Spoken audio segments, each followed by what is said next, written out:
It is about 7:15, and we promised 2 hours to allow enough time for our audience and our public to hear this presentation, permit time for questions, and to give you some, at the end, some updates on where we are in the district. So we are going to get started. So first, of course, I want to say good evening to everyone assembled here. We are here for the purpose of hearing the results of our district safety audit. I want to thank you for being here. I want to thank, of course, our Board of Trustees who are here supporting this work, working with me very closely around safety. This is one of our priority areas. So thank you, Trustee Mayers, President of the Board, who's leading us in this effort, Vice President Ashley Pineda, who's alongside, and fellow board members, Trustee Warner, Trustee Kiana Washington, and Trustee Chris Fallon over there, Trustee Julia Long, and Jamal Thomas. And of course, our district administrators who are here in attendance. I thank you for being here this evening. You are part of the team. We do a lot of work together, and we're all committed into this work about safety. So I did prepare a few notes. I would love to start with that before we introduce our guests. I want to, thinking today, how did I want to bring this together and how to begin? And I started to just put some things down. And what I was thinking about is that I think we can all agree in this room that safety of our students, our faculty, staff, and anyone who enters our schools and our buildings is our top priority. I think everyone in this room can agree to that. We also know that to keep people safe, we cannot be stagnant and assume that what's worked in the past will work today and in the future. So that means we must identify and improve areas where we can do better, and that has been our focus. We must review our policies, procedures, and make changes and updates when and where necessary. And we must communicate about these changes, hence why this audit was done, where we can without impacting safety, so that everyone is clear, and that's the purpose here today, on how we as a district respond in the event of an emergency. This is our responsibility, mine, administrators here, and our Board of Trustees. So although this is work that we do on an ongoing basis with the administrative team, faculty, and staff, we did decide that we would benefit from engaging experts who are not affiliated with the Greenburgh schools and whose core focus is safety in schools. So we retained an independent consultant called Crisis Leadership Preparedness Solutions, also known as CLPS. So we opened our doors here at Woodlandsville High School and asked them to come in and speak to all of us. They spoke to all of our administrators here. Ask us questions, study our policies, and look at a range of safety-related factors. Dr. Matthew Maraglia, who's here, to talk about what they did, and he will share those results of the audit. I want to acknowledge the ongoing support of our partnership with the Greenburgh Police Department. We would be lost without them. And our fire department. We see them as partners, and we're grateful for all they do for us on the dime. I can call them in a minute's notice, and they're here. They drop and get over here. I also want to thank our Assistant Superintendent for Business, Lisa Raymond there in the back, for overseeing this work so far. Thank you so much, Lisa, as well as what's to come. Finally, I want to say how important it is to hear. It is important to us here in Greenburgh Schools that the community, you in the audience, understand the work that we're doing. It's very important to us, and we want to keep our students safe, especially to our parents and caregivers of children in our buildings. So again, I thank you for taking the time to be here tonight. So the order tonight is to have the presentation first from Dr. Matthew Maraglia. We will ask you to hold your questions and let me get through the presentation. Time will be permitted at the end for you to ask questions. We have a mic set up in the aisle where it's small and intimate here, you may not need it, but if we get crowded, there is the mic there. So now, I will turn it over to Dr. Matthew Maraglia, who will introduce his partner who's here with him today. Thank you. Thank you for coming. Thank you, Dr. Lindsay. Thank you for that warm welcome. My colleague here is Mike Zarelli. I'll just briefly introduce Mike before we get started. Mike is a very important piece of our company. He spent 26 years in the city of Mount Vernon. He was head of their technology at the police department, also worked in the schools, and he's a key part. I wanted to bring Mike here tonight because he's also going to be very much involved with the things that we're doing here in Greenburgh. As Dr. Iverson had mentioned, my name is Matt Moralia.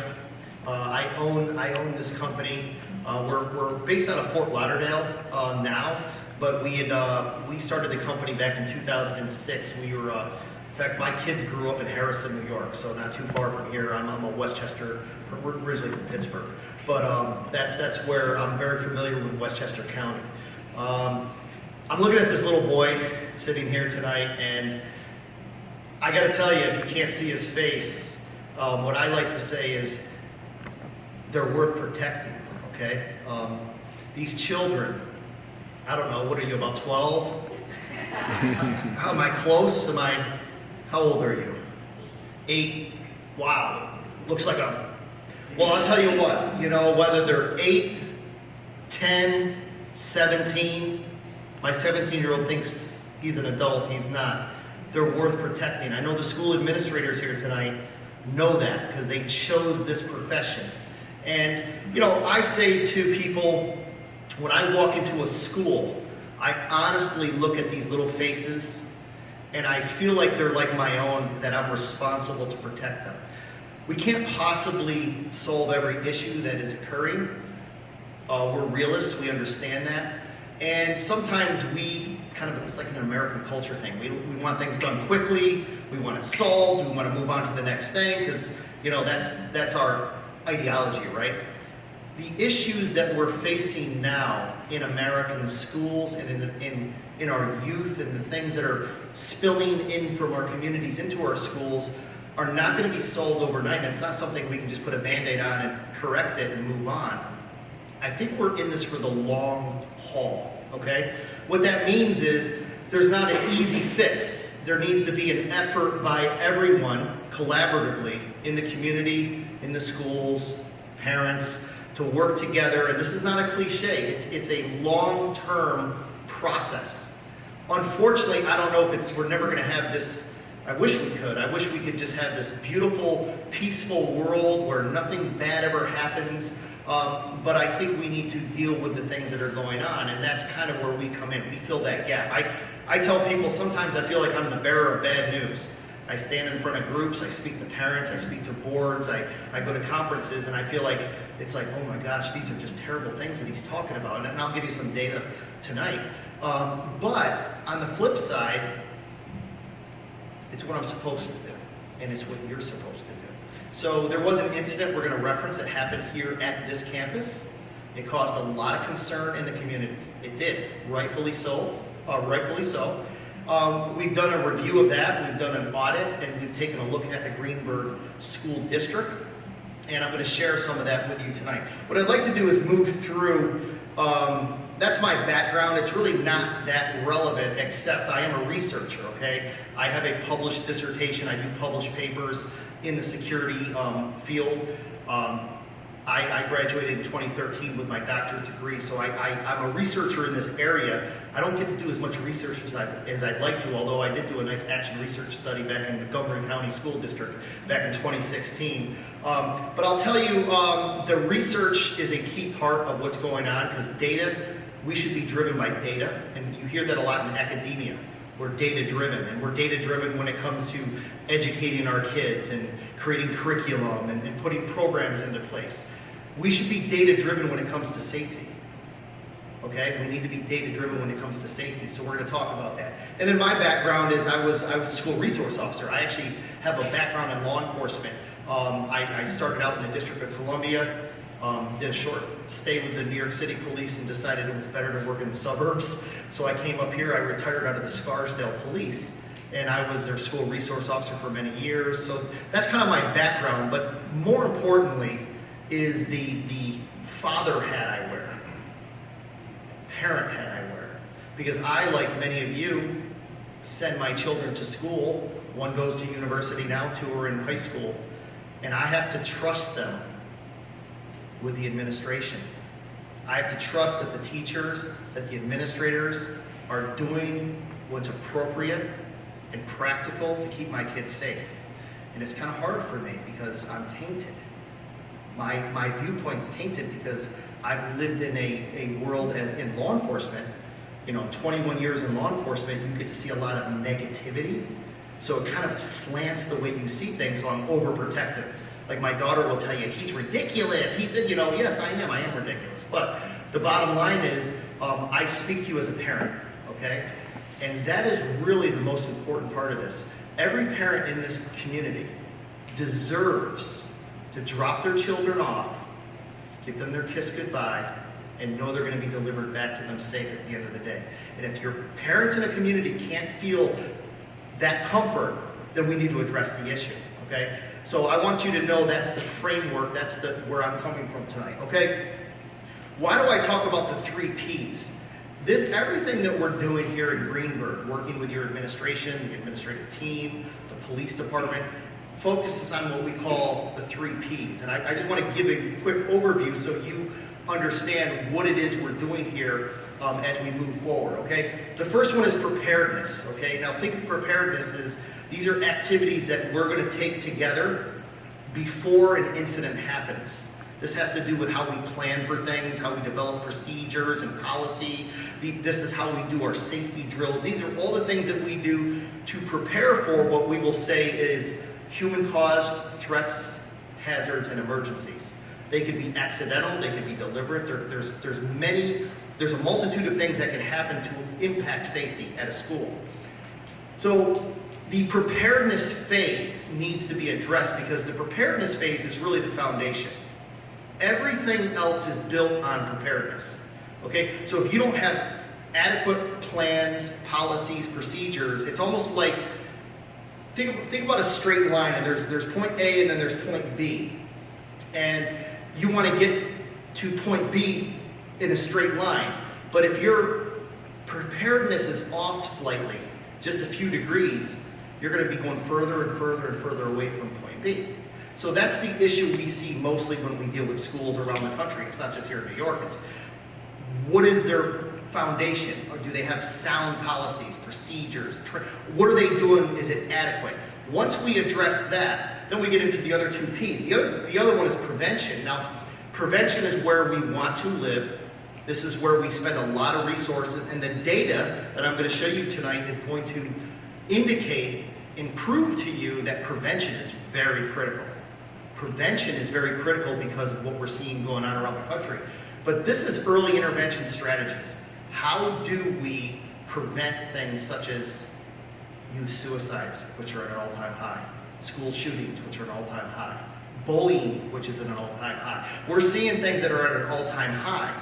How do we teach these beautiful little children to have empathy and treat their other classmates with empathy? How do we do that? Well, it starts, I'll tell you right now, it starts at the pre-K down the road here. It starts at Universal Pre-K and Head Starts, then it goes to your elementary schools, and then it goes to your middle and high school. That's how it works, okay? So we want to prevent things. That is, if we can prevent something bad from happening, that's our preference, okay? But we cannot put our heads in the sand. We can't say, well, we're going to prevent everything. We also must protect. What that means is there could be something that could happen that prevention fails for various reasons. Maybe something wasn't preventable. Or maybe we took a good faith effort as a school and something still happened.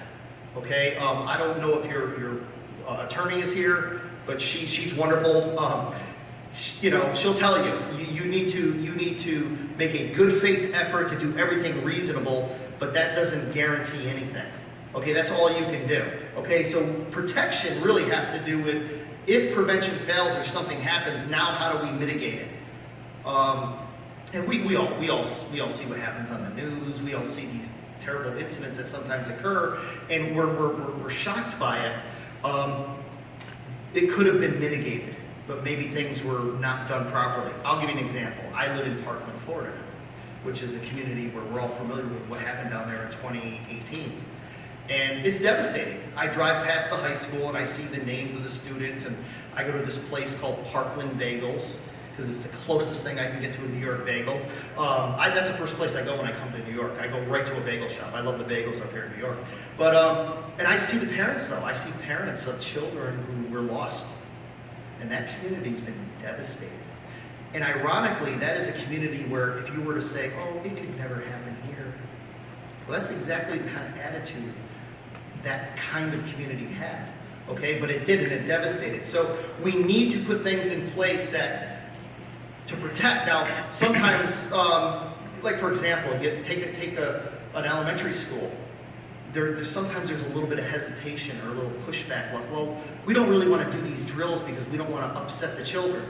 I'll tell you right now, this little boy right here is smarter than you think. He's probably the smartest one in the room. If you told this little boy, hey, for your own safety, if there was ever an emergency, we need to go to that corner of the room, they're going to listen to you and they're going to believe you because they trust you, okay? So there's this false, and by the way, the data from all the reputable psychiatric and psychology journals show that if you teach children at a young age preparedness, it actually lessens their anxiety. There's a lot of false, belief out there because somebody heard a rumor, oh, we can't do a drill because it upsets the kids. That's actually incorrect. Now, there are ways to do drills with his age as opposed to middle school, and that's part of our plans. That's part of what we looked at when we came and did this audit. We want to look at how we're doing these drills, okay? So there's protection. Now, this is a horrible reality. Why the urgency? You can read the screen, okay? Just to give you a couple examples. This study was put out by the CDC. They wanted to take a look at some of the issues that they believe were directly tied to COVID-19 and all the mitigation tactics and strategies this country and other countries around the world put into place. So before COVID-19, there was a slow upward trend in youth suicide ideation and bullying. However, you can see the data here. If you look at it this way, if you look at emergency room visits from 2019 to 2020, 22% increase, and then if you go to the following year, which remember we started kind of opening up the country and these kids have been kind of isolated. And it's not normal. Is it normal for us as humans to be, 75 to 90% of our communication is nonverbal? Now all of a sudden we've taken our society and we've basically put them away and we've covered them up, and we had to, because the negative impact of a deadly virus is worse, but now we're going to be dealing with this. Now you have suicide ideations that are skyrocketing coming off of COVID. So this is just one study I'm sharing with you. There's some more data here. 2021, which was the first year that all schools in the United States reopened after COVID, school shootings, deliberate school attacks spiked. Okay? We had 35 school shootings. Now, the previous record was 24. You need to understand the methodology we're looking at here. These are K-12 schools where a student brought a gun to school and shot and killed or wounded other students. That's what that means. The amount of people that brought weapons to school, the amount of fights, violence, that's way off the charts. But school shootings before this data, 35, it was 24. It jumped up to 35. Look what's happened last year. Now we went up to 50. So what's happening here? What is happening here? This isn't to frighten you. Just showing you what's happening. I'm showing you what the data's showing. We have hurting children. I say this all the time. A student that carries out an attack against others or hurts themselves, they are victims. Somewhere along the line, people have failed them. Okay? But that doesn't mean we shouldn't prepare for it. We should be empathetic, but we need to prepare that this is a trend, and I don't know, are we going to be able to make this trend go down? We'll see. I think we can, but it's going to take effort on our part. Sandy Hook, I don't even have to tell you, Sandy Hook, about 35 miles from here.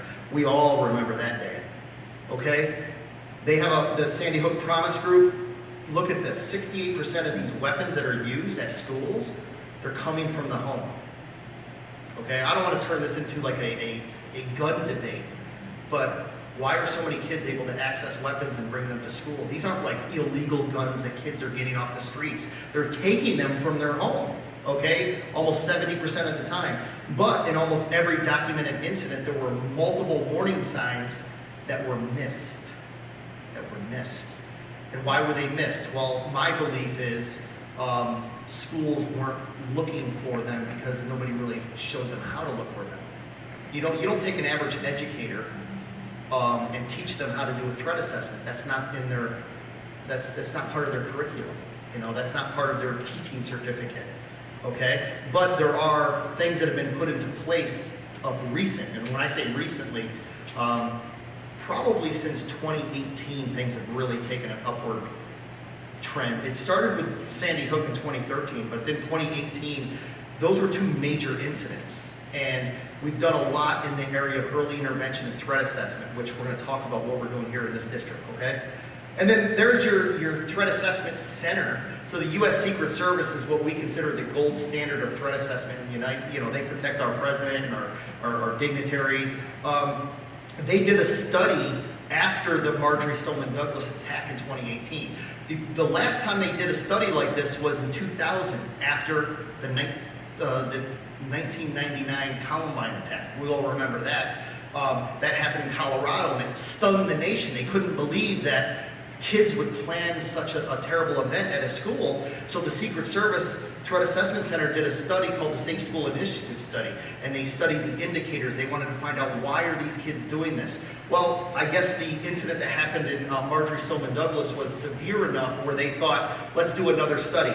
Ironically, the same data was found, and 17% of schools did not even have a reporting mechanism. You would think nowadays, after all these things that have happened in this country, schools would have implemented things, but they found out they did only 17%. Now here's what's interesting. Firearms in high schools, they made up 61%. 61%. That is down from previous studies, but knife attacks are up. Okay? We remember the girl who was killed in New Rochelle a few years ago. Okay? So we're seeing different types of attacks.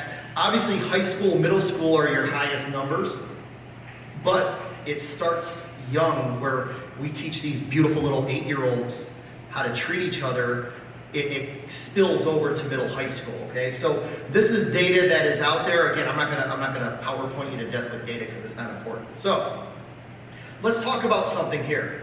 Let's get into the October incident that occurred here at Woodlands campus, okay? I summarized it for you. Some of you may have, I don't know if it was on Channel 12 News or, who knows the way they spin it, but here's what I'm gonna tell you. Police responded to the school for a report of a student with a gun at this campus, okay? The incident turned out to be what we call unfounded, but it created a significant concerns for parents, police, school administrators. So parents, school administrators, police themselves were concerned because of some of the things that occurred during this incident, okay? We did a review. Now, what do I mean by a review? We interviewed several members of the staff, including the security director, the administrative team. We reviewed hours of video footage from inside the school, and we talked to people, and here's where our key findings are. Here's a summary of what happened that day, okay? The initial report of a student possessing a gun was inaccurate. It was faulty information. Okay, so that information was delivered to someone. However, the school did take appropriate action. It's easy for us to second guess and say, well, they overreacted, they locked down the school. Well, you wouldn't be saying that if 6 kids were shot in a hallway and they didn't lock down, okay? So the school took appropriate action, okay? School staff were notified of the lockdown, and from what we were able to see and through the interviews we conducted, they acted quickly to the best of their ability and to the best of their training, okay? Multiple police officers responded to the school, both uniform and non-uniform. So detectives, plainclothes officers, and uniform responders ended up here at the school, and there was a bit of a miscommunication there, and we'll explain why. No one was injured. This right here, by the way, that should be the top bullet point. What I said to Dr. Irvinson is, when we spoke about this initially, is that is the most important part of this entire situation, is no one was injured. That is by far, this could have been a completely different scenario if somebody was injured. Okay, but no one was injured. School administration took reasonable and good faith actions based on available information. You can only act on what's available to you. Now, we did find communication gaps. There are communication gaps that occurred during that incident, which we can expand on a little bit. More emergency response training is needed for staff. It was learned that some staff were very familiar with what to do, others sort of were not. And we're not going to blame the staff, and I'm not saying we should overlook that, but what I'm saying is coming off COVID, a lot of our focus was on COVID mitigation, social distancing, reintegrating kids back into school safely. We've gotten away from doing the safety drills and training so you can understand as just a practical point that people that aren't practicing like they were before COVID maybe lost some of the, lost the idea of what they're supposed to do. What we saw though is teachers did what they needed to do at the time. We saw teachers in the hallway getting students into classrooms. We saw things going on which we were said, you know what, they did the right thing. But there's better ways that we can do things. There's better ways to safeguard the kids into these rooms, and we're going to talk about that. And then certain safety procedures should be updated. So we did a review of the entire district safety procedures and plans. And although adequate to check off a box of compliance, so if somebody from Albany comes down here from the controller's office, which they do, in fact, Mount Vernon was a district that got audited a few years ago. They hired us to clean up some of the things down there. If you were to get audited, I want you to know this, if Greenburgh School were to get audited, you're perfectly okay. You had enough to check off the compliance issues, but in my opinion, as a protector, we need to kind of enhance things a little bit to bring you up to speed for what we call best practices in the security industry. And we'll talk about some of that. So those were the key findings. How are we, and by the way, we're going to have so much time when I'm done here, because I'm going to be done in a few minutes, just to have this open dialogue, because that's really what I want to do tonight, okay? What is the formula? There is a formula, okay? Leadership plus collaboration equals safety. In other words, decisions, teamwork, results. Okay, so what does that mean? Decision makers. I say this to every superintendent. Your greatest safety asset is your building principals. They're your greatest asset. And they could be your greatest vulnerability. Whoa, wait a minute. Well, so when you tell a superintendent your greatest safety asset is your building principal, they're very proud, right? Oh, we hire good principals, they're very well credentialed, we train them, yeah, that's great. But understand, the building principal, he or she is at their school building. Under state law, they are called what's called incident commanders. They have full authority to make decisions. If they are not leading properly and making proper decisions, that school is vulnerable. Now, what we've found, and I'm going to report this, is we've met with your building principals. We think your building principals are doing a good job. I've been in districts where I can't say that's the case.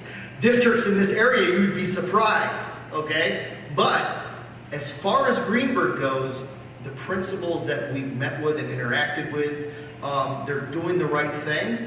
It's just a matter of maybe enhancing some of their practices they did before. Now we want to maybe enhance them. Now, what is decision makers? Well, it always comes from the top. This isn't some grassroots type of movement where a bunch of teachers get together and say, hey, let's make our school safer, let's do this. No, it starts with the leadership at the central administration office. It starts with a governing board that holds the superintendent and her staff and her executive staff accountable. And then it goes down from there. That is really how it works in schools. It is a structure where if at the very top it is believed, then it's going to filter down. Now, at the very top, I've been in districts where I sensed a sense of, we'll do the bare minimum. And listen, I'll tell you right now, I wouldn't put my kids in that district. Okay? I would put my kids in this district. Okay? So that's a good thing. Okay? So leadership, what can we do to make this school safer? We need to collaborate. Here's the reality. I got a call 2 days ago. Dr. Edelman, upstate New York, school district school psychologist, said, Matt, we did a threat assessment on a student. We thought we did everything we could. We sent them out for evaluation. The problem was it took 2 weeks for them to get in to see, a mental health professional. They're backed up. It's so busy. This is a fault line in our mental health system. Yeah, well, that's even worse. Well, kid ends up stabbing another kid with a pencil. Didn't kill him, but injured him severely, and again, there's a lot of, and he's like, we did everything we could. I go, listen, you did everything you did. Well, now the kid's gone for a psychiatric evaluation, and guess what? He's coming back to school. Yeah, because most of the time you have a student who does something, even of a violent nature, unless they're psychotic and they need to be institutionalized, they're going to be sent back to your school, and the school is going to be responsible for managing the student. So, we talked about evaluating on a weekly basis the safety plan for the student. The student has to have, special attention. There's in-school services. And, here's what's interesting about it. And those of you who know about mental health know the fault line. We can set up, which they're doing here in Greenburgh, by the way. We can set up threat and behavioral assessment teams, a Dignity Act coordinator. We can do everything internally. Once this child leaves the school, if the parents aren't following up, if they're not going to see their doctor, if they're not... So there's issues that you can't control that are outside of your scope. The only thing you can control here in the school is within the school. Now that's something for the community. Those of you who are here that are parents, community members, maybe we need better mental health or more resources in the community as a whole. I hear that around the country. There's a shortage of mental health professionals. But we're in a crisis. We're in a crisis that can be managed, but we need to address it. So collaboration is how do we work with the resources we have? We're not just going to throw in the towel and say, we only have one school psychologist and 2 social workers. We're defeated. No, we're not going to do that. We're going to take a look at our resources internally, and we're going to enhance that. We're going to train people to do intervention. We're going to do things that we can do with the resources we have to mitigate, okay? So there's no magic answer here. There's no, we're not going to walk out of here and I don't even know who's the town supervisor now. I don't even know who it is now in Greenburgh. Is it the guy who still goes around with the thing on his car? Okay. Good guy. He's very interactive, more than many, I guess. But I guess you got to lobby him. Hey, Paul, you've been here a long time. We love you, Paul. We've been paying taxes for many years here. We need better mental health in this community. And you know what? If I were to suggest something, he's probably going to get mad at me for saying this if he watches this tape. But bottom line is, that's something that the community can do externally. But the school, they can only control what they can control internally. Okay? And they're taking good steps. So that's what that's all about, the collaboration. That's the formula, by the way. Decisions and then teamwork, that's going to equal your safety. We take a systems approach. It sounds like this is an assembly line, right? No, it's not, but it is, but it's not. Because we're dealing with humans, okay? But a systems approach. How do we, as a community, involve what we call key stakeholders? One of the ways we're going to do it, and we are doing it now, is through technology. We have our technology director here tonight. It's important, but now technology isn't a save-all. Well, just because we have a cool app or a cool system or a program, that does not solve your problem. Because you know what's behind technology? Humans. So humans need to use the technologies that are given properly, and not only do they need to use it, we can't rely 100% on technology. You always have to have what we say redundancy and backup plans, but we are going to leverage technology. Like one of the issues that happened with communication would not have happened if a certain technology you have now existed back in October. Things would have been settled quickly, and there wouldn't have been as much confusion, even with the police. The police dispatcher was getting different information than officers on the street because calls were being made to different people. You see what happened here? Okay, and that's a policy thing. When there's an emergency, you call the main police number. You don't call other people's cell phones. Everything should go through a dispatcher. Okay, so there's an example.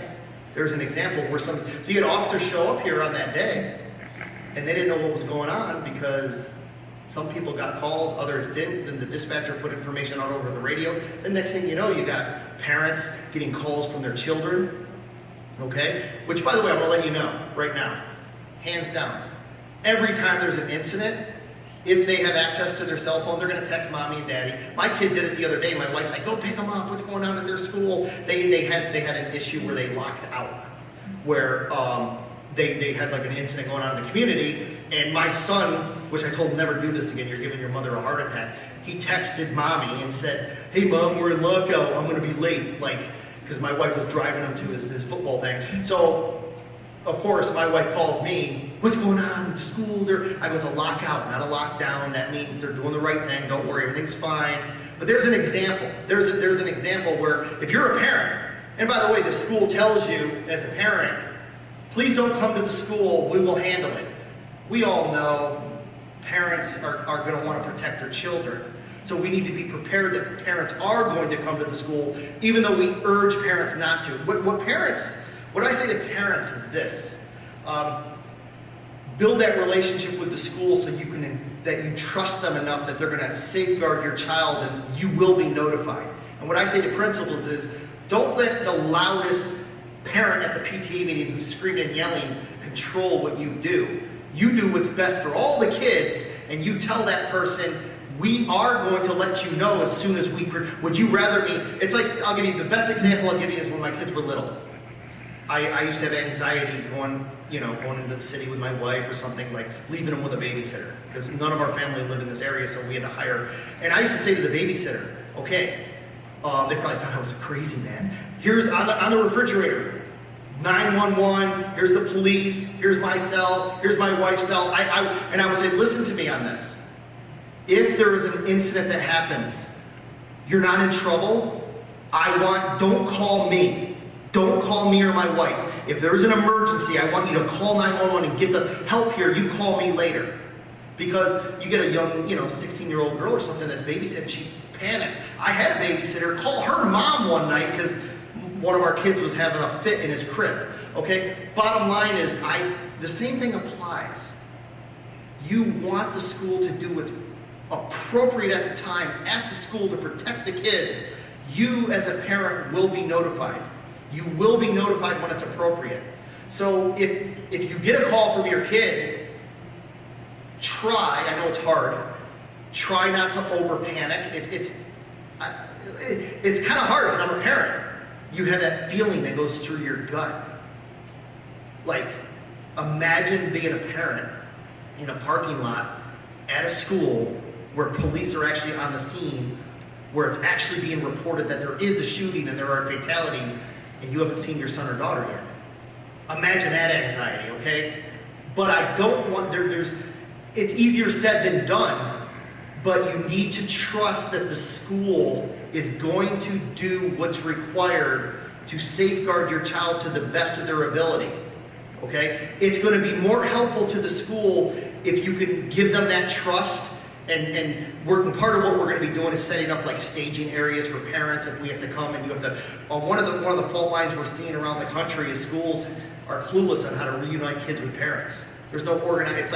It's a disaster when it happens. Okay, so that's part of the planning that we're going to be looking at is how to set up really good reunification plans. So when parents come, they go to a parent receiving center. There's people there. They're going to be escorted to get their child. Everything's going to be done in an order rather than chaos. And believe me, it's very chaotic depending on the scope of the nature. But listen, you could have an evacuation or reunification for facilities where you could have a gas leak. You could have something where the fire department says it's not safe to stay in the school. That can turn into a disaster.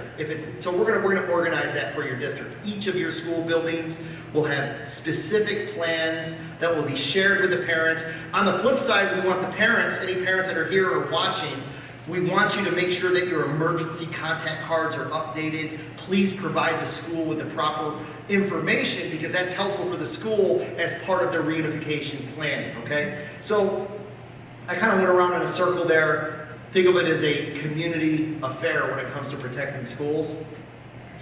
Here's what we've done right now up to this point. I'll tell you what we've done and what we're going to be doing, okay? We did a threat and vulnerability assessment here at the Woodlands campus. What that means is consultants, us, we walked the campus, walked the building. We did an evaluation. We looked at your physical security. We looked at your doors, your door locks, your signage, your communication systems, your plans. It's a full audit to find out, okay, is the school safe? So we did that, a full audit of this campus, okay? and a report was generated, and it was shared in executive session for obvious reasons. There's certain things that we don't want to expose to anyone because it would be a safety risk to let certain information outside of the executive. But the executives in the school district know what things need to be enhanced or changed to make the school safer. We also did a security walkthrough at each of your schools, which means someone went and met with a principal and walked around the building with them and took your best resources are the building principal. She or he's going to tell you, hey, we should probably have a camera right here, or sometimes people, gather here and it's hard to suit. The principals tell us a lot of information. We like to be with the principal, and also your facilities folks. Facilities people are very helpful when it comes to these walkthroughs, okay? We took a look at each one of your building level emergency plans. In New York State, just to give you an idea how it works, you have what's called a district-wide plan that's posted to the public, and it's very general. It's general because you don't want the public to know everything you're doing, because imagine if you're a bad actor, I know where they go, I want to do this, okay? So you have what's called the district-wide plan that's made public, it's open for comment, and I think October, I think it goes till October now. It used to be crazy, it used to be like September 15th, and the school's only open, but now I think they extended it. And then we took a look at what's called your building level plans. Those are your secret plans, they're not secret. They're shared internally with your staff and employees. And your building principals, they are your incident commanders. They are the ones that are going to be making the decisions. Dr. Irvinson, Dr. Raymond, they're not going to be. They're not making those decisions at first because the incident doesn't start in central office. Central office is always going to be notified. They're always going to be informed, but the decisions have to be made at the school level. We can't have building administrators. By the way, I've been in schools where principals are so frightened to make a decision, they got to call central office. Nonsense. You make the decision, and then you contact central office and tell them what you're doing. And if central office wants you to change it, then you change it. But you have to trust the building principal. They are the ones at the building. They are the ones at the school. They have to make the decision initially, and then it turns into what's called an incident command with central office and police and fire, depending on the scope and nature. Safety meetings with all the schools. We've met with all the schools. We also had several meetings with the executive staff, Dr. Iverson and the executive team. We did what's called a district-wide emergency preparedness program, okay? So we've already, all the principals have been basically notified that maybe pre-COVID was one thing and then COVID happened, but now we're going to get back to every month their building level teams are going to get together. And and this came up, I was talking to Dr. Arvinson earlier, and she said, well, what are we doing at these building level safety meetings? Well, that is completely up to the incident commander at the school. They will decide. Now, there's times that we will go. There's times that, like, we went to the schools, and I think we shared, was an active assailant policy, and we're setting up threat assessment teams. But there's other times where the building principal, they may decide, hey, listen, let's talk about ABC. This happens during recess. It could be a number of different things. But every month now, each school's building team is going to get together, and they're going to discuss whatever they want safety related, and it's all environmental. It's all going to be based on, what happens at Woodlands campus is different than what happens at Valley. They're all different environments, okay? So that is now happening now. Every month, your school building principals are meeting with their safety teams like they were before COVID. We've enhanced your communications. Right now, your building level safety teams have a mobile app. The mobile app is able to, within a push of a button, they can all communicate to quickly lock down, and that information can be shared directly with the Greenburgh police, which would have been very helpful back in October, because through the app it could have been said what was going on and everything was okay. Okay, so that is now being done. The threat and behavioral assessment program, I told you, threat and behavioral assessment, early intervention, even at this age. We need to have a program in place. So that's part of what the safety teams are going to be doing. It goes beyond just the Dignity Act. In New York State, you're probably familiar with what's called the Dignity Act. Basically, that's New York State's anti-bullying legislation, which, by the way, which is alarming as a former New Yorker. Why were we the 45th state in the union to pass a law like that? I don't know. But anyway, we finally got one passed about 10 years ago. It requires a coordinator in the district that's going to address harassment, students treating others unfairly, things like that. Also, you know, if it happened, maybe an employee is treating a student unfairly. That's not out of the question. So that's a good thing, but we want to expand on that. We want to expand to having students take part in the safety culture. We want to make sure students feel comfortable reporting things to trusted school administrators and adults. We want to have a team in place that if there's one of those, if a student's making threats to harm themselves or others, we have scientific tools that we're going to use to do what's called triage assessments to determine if this person is at higher risk, and if they are, we're going to move them to an escalated treatment. And if they're not, we can deal with it. Like take the younger ones. I mean, you know, the older ones too, but you know, kids oftentimes will do and say things they don't mean. They say it out of emotion. Maybe they haven't been taught properly. Okay? Well, the school's job is to help, not just educate the child academically. We want them to be good citizens. I haven't read your mission statement. I bet you there's something about creating good citizens, and I'm sure that's part of your profile as a school district. We want to teach our kids to be kind, to be forgiving, to be empathetic. So that is all part of school safety, okay? And then the long term, just to give you an idea, the long-term project plan, you have an advantage here in New York State. We are a BOCES partner. You are also a BOCES COSER partner, which means any of the services that you have to pay for outside of the district can be gone through BOCES, which means you get aid money back for everything you do with our company. We're also, I was on a call a couple of weeks ago with Lisa. We have a full-time grant writer now who works for us, and he worked for the Justice Department for many years. And right now, actually, April through June is when all these school safety grants start coming out. So we're going to be working with Lisa and your executive leadership team here to look at grants that may be good fits, where we could maybe enhance things without using any district money at all. Even though it's discounted through BOCES, which we can do in the short term, we are going to be going for some grants in partnership with you, because why pay for it when the government has monies available to you, which we are going to get you grant money. It's coming. So, real quick, these are, I just bullet pointed a few things that we think are immediate needs right here at Woodlands campus. And maybe eventually we'll take a more in-depth look at your other schools.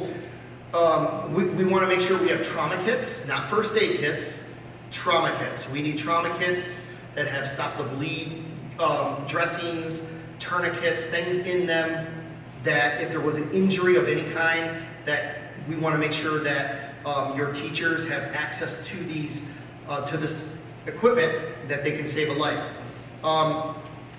Bottled water, non-perishable snacks. The incident that happened back in October was pretty short-lived. I mean, we had an incident at a school down in Fort Myers, Florida, where they were locked down for 6 hours in classrooms. Imagine kids that needed to use the restroom, were hungry, were thirsty.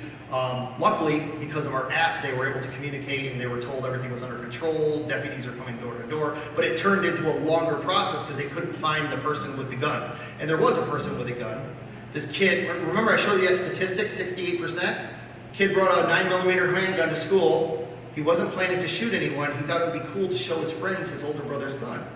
So there's an example, but the school went into lockdown, they finally found the kid, but it was a long, drawn-out process. So if there's any kind of emergency, sheltering, lockdown, who knows? You could have severe weather move through the area, knock down power lines where buses can't get here, parents can't get here to get their kids. We don't want the kids sitting in the room without water and snacks and things like that. So that's something that we want to make sure we have. CCTV, don't be misled into thinking that just because you have cameras, you're now 100% safe. Cameras are a deterrent for certain things. They will capture things on video. And you do have a good security force here. You have security guards that can monitor these cameras. So there's certain areas around campus we think we should install more cameras. And we're talking at the little one level too. Just because it's an elementary school doesn't mean you can't have undesirables walking around the campus and doing things that they shouldn't be doing, okay? Also, classrooms, numbers. Like right away, we want to make sure we have numbers on the outside of the building, so when first responders get here, there's room 210, there's room 118, because they may have to rescue, okay? Signage, I think some of the signage needs a little bit of improvement. I knew where the cafeteria was, but if you didn't know where the cafeteria was, it may take a few minutes to find it. So we want to have nice big signage in your halls, pointing arrows, better signage than you have. So if emergency responders have to get somewhere quickly, or a staff member, we saw what happened to that young kid on the Buffalo Bills. He collapsed. He went into cardiac arrest. If they didn't get an AED to that young man, it could have been very bad. Because they had an AED and they got to him right away, we need to have AEDs. We need to make sure that they're around the school, which you have. Panic buttons. We want to make sure that we install. Now, these aren't panic buttons. I had a teacher say, I can't put that in my classroom. My kids will push it. Yes, we're not going to put it where kids can get to it. Believe me, I promise you. But we want to have certain areas that have a panic button that can be accessed by a staff member in an emergency. They can push it, okay? Generator would be nice to have here if power goes out. Lock boxes so emergency responders can get into the building. Some of the shrubs need to be trimmed. And we want to do some training with your security officers. Okay. So I went for about 45 minutes, probably longer than I thought I was going to go. But that's good, because what I'd like to do is that clock even moved? That's weird. 8 o'clock. Okay, I went 45 minutes. Okay, that's weird. I looked at it, I was like, wait a minute, that hasn't moved. Okay, so I would like to invite anyone.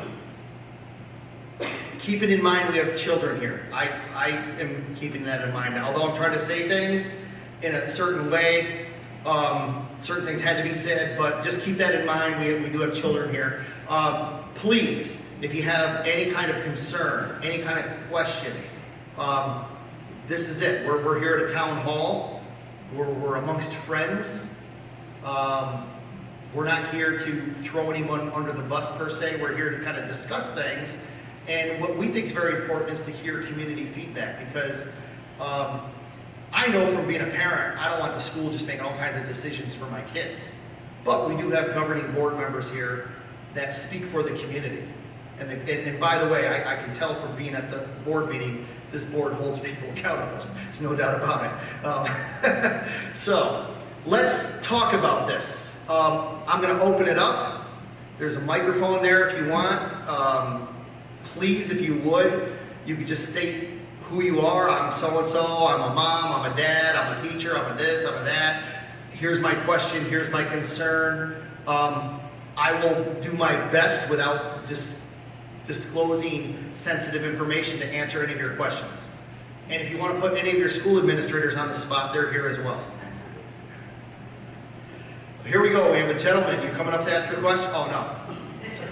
I'm one of you, so I have it. Thank you, sir. Hi, can you hear me? I think you gotta hold it down. Hold down for 2 seconds, the button. And it should turn Good. Hi, I'm a board member. My child came in kindergarten, and now she's 27 years old and gone to graduate school and engaged to be married, all that. So I've been through all this. I'm still on the board. I'm looking after a whole bunch of kids that are a lot younger than my kid. So there are certain practical areas.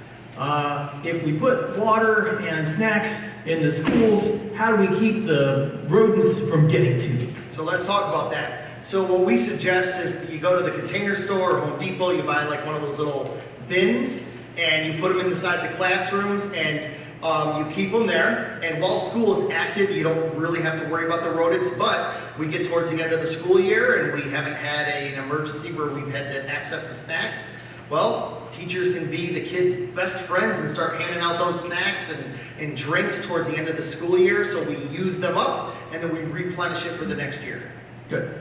How much professional development do we need to give to our teachers above and beyond what we've already given them in order for them to be at the top of preparedness in terms of drilling and being able to handle an emergency situation? Yeah, so that one is going to require a bit of effort. We think pre-COVID, people were doing drills and training, and there was professional development, and that's kind of slid a little bit. So we're going to have to kind of raise the bar on that. So there is several courses and training that that we think would be beneficial. So we see it as an ongoing process. It's hard to give you a number, but there are certain key trainings we want them to have. We want them to understand what's called SHELL in New York State. How to shelter in place, hold in place, evacuate, lock out, and lock down. We want them to have access to stop the bleed training or first aid training. Another very popular training is called mental health first aid, where it's kind of one of those gap fillers. It's a certification that teachers and employees can go through to learn how to help out with some of the mental health issues. They're not like certified psychologists, but they're kind of like an in-between and a buffer where schools where they have a little extra training where they can talk to kids and get them the help they need. So, and we definitely think there needs to be all 3 Ps. There needs to be training. The administrators will be trained on the preparedness side of things, the planning and all that. And then when we get into protection and emergency response, that's where we'll focus. And we're not just talking about school teachers here. We want cafeteria personnel, receptionists, office workers that work in an office environment. They're all key parts of the district, so they're going to need to have some familiarity of what to do, because it's one thing to train all the teachers. What about the receptionists? What about so it's a holistic training program that we're developing. Yeah. Okay. So I'm getting an idea. I'm suspecting there may be some overlap with some training that we already have in line for certain programs, but I don't know how much overlap there will be, so you'll have to do some evaluation on that. The most controversial thing I can think about is that for the students, okay, it's really easy to do fire drills, but one of the slides had this piece on it that said run, hide, fight.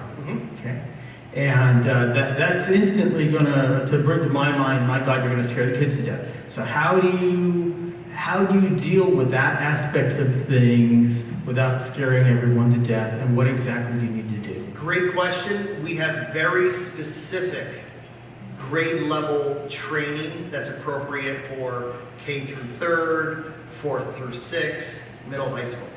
And that term run, hide, fight is for the older kids.